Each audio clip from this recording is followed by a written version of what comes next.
আমি নিজে এটার প্রমাণ পেয়েছি। অনেক অনেক সময় আমি কল্পনাও করি নাই যে এখান থেকে আমার রিজিকের ব্যবস্থা হতে পারে। এমন পরিমাণে রিজিকের ব্যবস্থা এসেছে, দুই হাতে নিয়েও কুলাতে পারি নাই। এজন্য সব সময় চলতে ফিরতে উঠতে বসতে ইস্তিগফারের সাথে লেগে থাকার দরকার আছে না নাই? পাঁচটা শর্তের আলোকে তওবা করলে কবুল করবে কে? এক নম্বরে স্বীকার জান আল্লাহ আমি পাপী, দুই নম্বরে অনুতপ্ত হন, তিন নম্বরে পাপ কাজটা বন্ধ করে দেন, চার নম্বরে ওই পাপ কাজটাকে মন থেকে ঘৃণা করেন, পাঁচ নম্বরে আল্লাহর কাছে ওয়াদা দেন আর জীবনেও এই পাপ করব না। এই পাঁচটা শর্তের আলোকে যদি তওবা করেন, আপনার তওবা কবুল করে নিবে কে? প্রতিদিন শত শতবার ইস্তিগফার পড়তে রাজি আছেন? বিশ্বনবী প্রতিদিন 70 বারেরও বেশি ইস্তিগফার করতেন। শুধু টয়লেটে যে মুহূর্তে থাকতেন ওই মুহূর্তে পড়তেন না, টয়লেটে ঢোকার মুহূর্তে বিশ্বনবী ইস্তিগফার পড়তে পারতেন না, তাই টয়লেট থেকে বেরোয়েই তিনি ইস্তিগফার পড়তেন। তিনি পড়তেন গফরানাক। কি পড়তেন? গফরানাক মানে হলো আস্তাগফিরুল্লাহ। গফরানাক মানে কি? গফরানাক মানে আল্লাহ আমি আপনার ক্ষমা চাই, মানে আস্তাগফিরুল্লাহ। আবার বিশ্বনবী বলতেন মান লাযামাল ইস্তিগফার জাআলাল্লাহু লাহু মিন কুল্লি দিকিন মাখরাজা। যে ব্যক্তি সব সময় ইস্তিগফারের সাথে লেগে থাকে তাকে সব সময় বিপদ থেকে মুক্তি দিবে কে? আমাদের জীবনে বিপদ আছে না নাই? কত ধরনের বিপদ। যে কোনো সময় অসুস্থ হয়ে যেতে পারি, যে কোনো সময় দুর্ঘটনার কবলে পড়তে পারি, যে কোনো সময় গুম হয়ে যেতে পারি।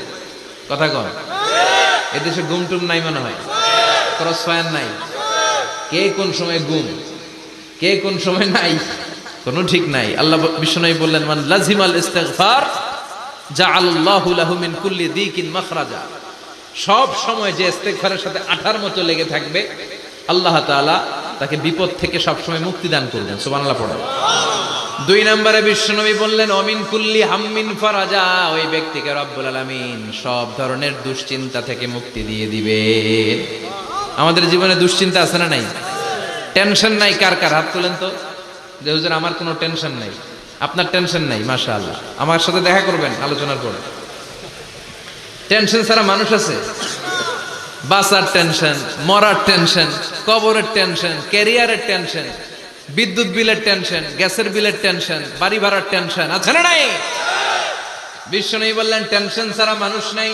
সব সময় আঠার মতো যে ইস্তিগফারের সাথে লেগে থাকবে তাকে টেনশন মুক্ত করে দিবে কে?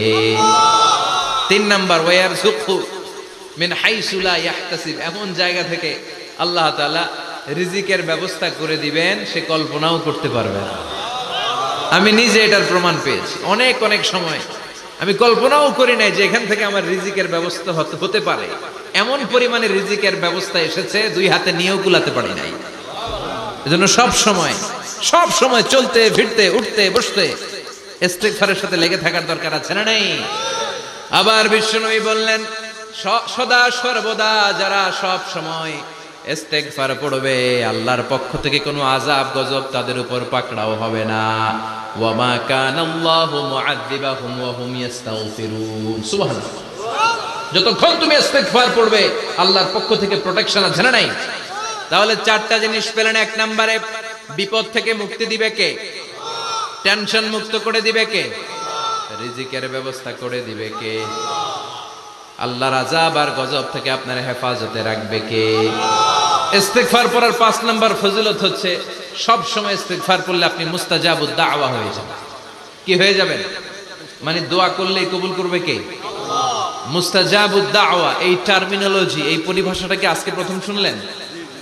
খেয়াল রাখবেন, মুস্তাজাবুদ দাওয়া মানে এমন ব্যক্তি যেই ব্যক্তি দোয়া করতে দেরি কিন্তু দোয়া কবুল হতে দেরি হয়। হাত তুলে দোয়া করতে দেরি, মুহূর্তেই দোয়া কবুল করে নেয় কে? আপনি যদি সব সময় ইস্তিগফারের আমলটা করেন আপনারে মুস্তাজাবুদ দাওয়া বানিয়ে ফেলবে কে? নামাজের সময় হলে নামাজ পড়ো, দেরি করো না। মানুষ মারা গেলে দাফন করতে দেরি করো না। বান্দা যদি পাপ করে ফেলে তওবা করতে দেরি করো। এজন্য পাপ করার সাথে সাথে তওবা করার দরকার আছে না নাই? এখন তওবা যে করব কোন সিস্টেমে করব? কোন সিস্টেম? ভুল হওয়া মাত্রই আপনি অনুতপ্ত হয়ে চোখের পানি ছেড়ে আল্লাহর কাছে মাফ চান, আল্লাহর কাছে ক্ষমা চান, এটার নামই তওবা। আমাদের দেশে হুজুর আইনা তওবা পড়ায়, আছে না নাই? আনন্দপুরে এগুলা নাই, আছে না? কয় ইমাম সাহেবরে নিয়ে আয়, খতিব সাহেবরে নিয়ে আয়, হাফেজ সাহেব হুজুরের নিয়ে আয়, তওবা পড়া না, তওবা পড়ানো লাগে না, আপনার নিজের তওবা আপনি নিজেই পড়বেন।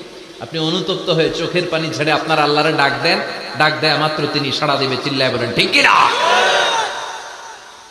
ওলামা একরামরা তওবার 5টা শর্ত আরোপ করেছে। এই 5টা শর্তের আলোকে যদি তওবা করেন, মুহূর্তের মধ্যেই তওবা কবুল করে নিবে কে? আল্লাহ।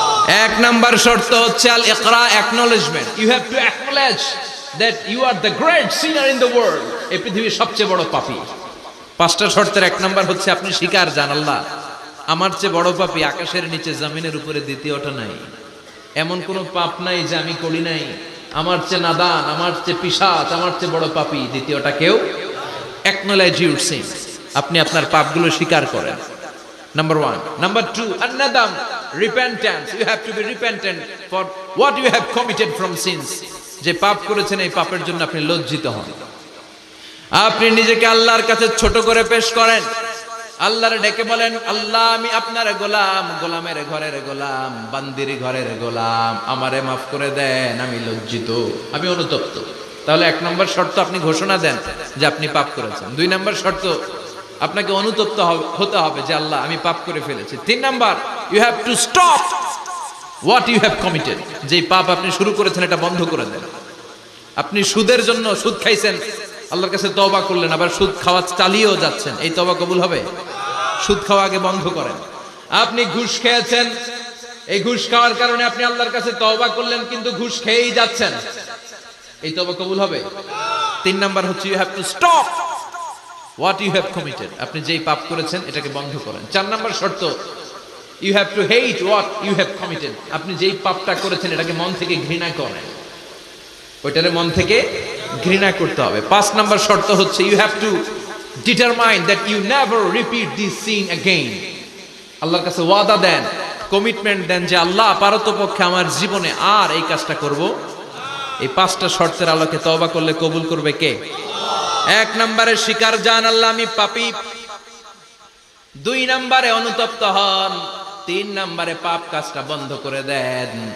4 নম্বরে ওই পাপ কাজটাকে মন থেকে ঘৃণা করেন। 5 নম্বরে আল্লাহর কাছে ওয়াদা দেন আর জীবনেও এই পাপ করব না।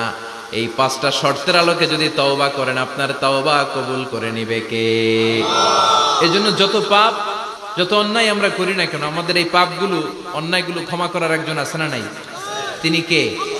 এজন্য সব সময় তওবা করতে রাজি আছেন তো? প্রতিদিন শত শতবার তওবা করতে রাজি আছেন?